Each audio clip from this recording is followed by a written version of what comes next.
So it's been 8 long years, and I know you've been refreshing tiltarumors.com constantly for that entire time, but Tilta's finally launched its successor to its professional wireless control system, the Nucleus-M, introducing the Nucleus-M II. Now this takes everything that worked with the original system, but it adds quality of life features such as a vastly improved UI, touchscreen display, hardware enhancements, and tons of compatibility with both lenses and camera systems that allow you to customize the system for any type of video shoot you can imagine. But to get the big question out of the way first, no, Tilta didn't do you dirty, and the M2 integrates seamlessly with the first-gen ecosystem, so you don't have to restart fully from scratch if you've already invested in Nucleus gear. Now, there's so many enhancements to the system over its predecessor that it's honestly easier to quickly go over what is the same first. Now, essentially, the classic design of the original Nucleus-M and core functionality remains intact, allowing you to wirelessly control things such as your lens focus, zoom, and iris accurately and conveniently via either handles or a hand controller. But outside of that, Tilta crammed the system with 8 years worth of improvements, and for me the most immediate one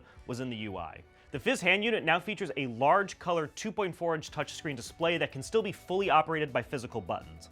This makes navigating and configuring settings much easier, and on an active set where time is money, this is a big deal. The focus ring is also removable and can be converted to a physical focus ring with manual marking capabilities if you want as well. Now, on the note of quality of life, both the hand unit and handle grips now accept standard Sony NPF F550 batteries instead of those weird skinny ones that the Nucleus-M used. So chances are you already have 1,000 or so ready-to-use batteries already in your drawer. You can also store up to 128 lens data presets to quickly access saved settings, which is a huge upgrade over the previous version's 0 presets.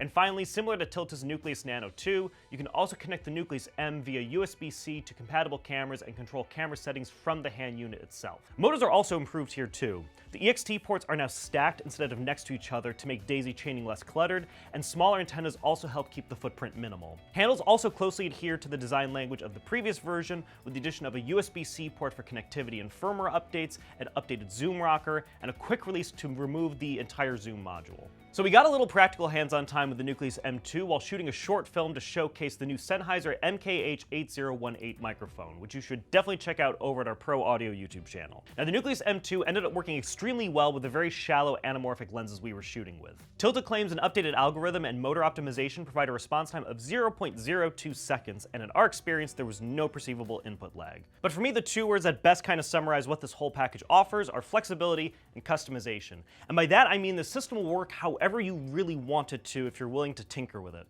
So for instance, on the hand unit, you can operate it entirely through the touchscreen if that's your jam, or you can use physical buttons or a combination of both. That's kind of what I ended up using. You can also access quick menus by swiping to the left or the right, so you don't have to do a deep menu dive every single time. The system is fully compatible with DJI gimbals, so you can still adjust follow focus and things like that while on a gimbal. The hand wheel on the Fizz unit can be dampened or loosened, so you can customize that as well if you want to be able to tweak that. You can switch the gears on the motors to whichever side you want them to be just with a screwdriver. You can then reassign motors to any function, so if your focus one you want to now be an iris control, you can do that in the system. You can adjust the torque of each motor individually. You can change the direction in which the gears are spinning. The hand controller and handle can be rigged multiple different ways. You also get a 4th channel now that can adjust ND if you have that on your rig as well. And what's really nice is every component of the system, you can also adjust it to prioritize signal strength over battery life or vice versa. So if you're using it in a situation like this where they're all very close together, you can decrease that strength to prioritize battery life, but you can choose to do that differently if you want to. The Tilta Nucleus-M II thoroughly modernizes the Nucleus ecosystem without abandoning compatibility, so really everybody wins here. So if you're starting completely from scratch, Tilta provides a compact, ready-to-go kit in a hard case that includes everything you need to get started, or you can integrate your existing components into this new system. But either way, for professionals looking for the most flexible way to control their shooting setups,